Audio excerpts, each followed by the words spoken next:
and today we are going to be talking about Howard Phillip Lovecraft.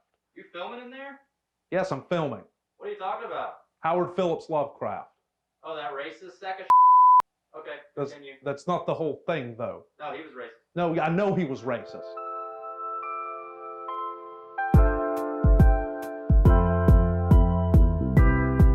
Hello and welcome to TLDR. I'm totally not Alfarius, and in this segment I will be summing up everything in short form, including this intro. Born on August 20th, 1890 in Providence, Rhode Island, where he would spend the majority of his life and eventually die.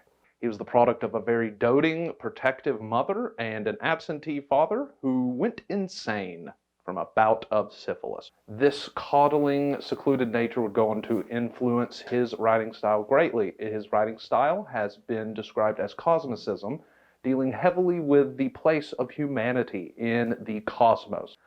Some recurrent themes in Lovecraft's work. Forbidden knowledge. Now, in most fantasy and most fiction, getting this unknown knowledge is a good thing.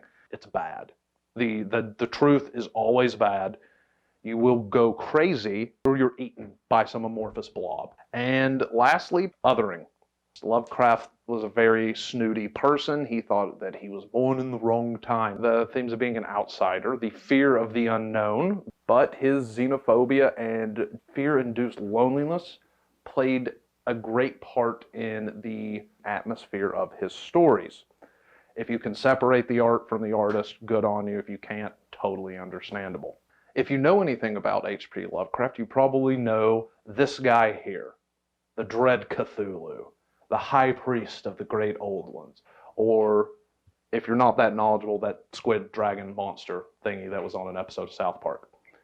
He might be the most famous of Lovecraft's pantheon, but he's far from the only one. Nyarlathotep, the Loki figure, the trickster god of the Cthulhu mythos, Yog-Sothoth, the god of time, who exists in the past, the present, and the future all in one. Shub-Niggurath, who is also known as the Black Goat in the Woods. She is a fertility goddess of sorts. Last, but certainly not least, the Demon Sultan, Azathoth, the creator deity of the Lovecraft mythos.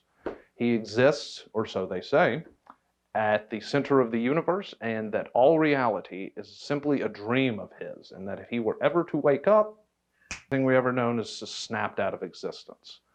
I'm going to end with some recommended works. I'm going to start out with the big one, Call of Cthulhu. That's first and only appearance of Cthulhu, the man himself. The Case of Charles Dexter Ward, which I consider to be on par with Dracula as one of the greatest horror novels of all time. Whisperer in Darkness, again, aliens, you got that nice alien thing.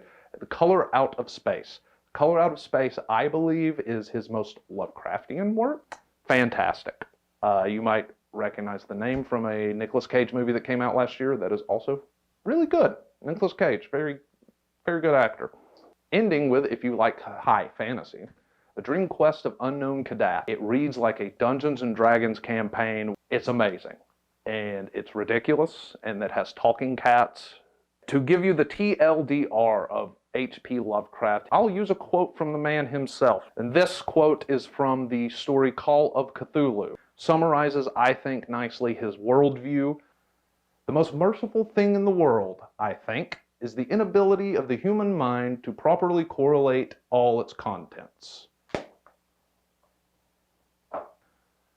I've not been Alfarius. This has been TLDR. Be sure to give us a like and subscribe below.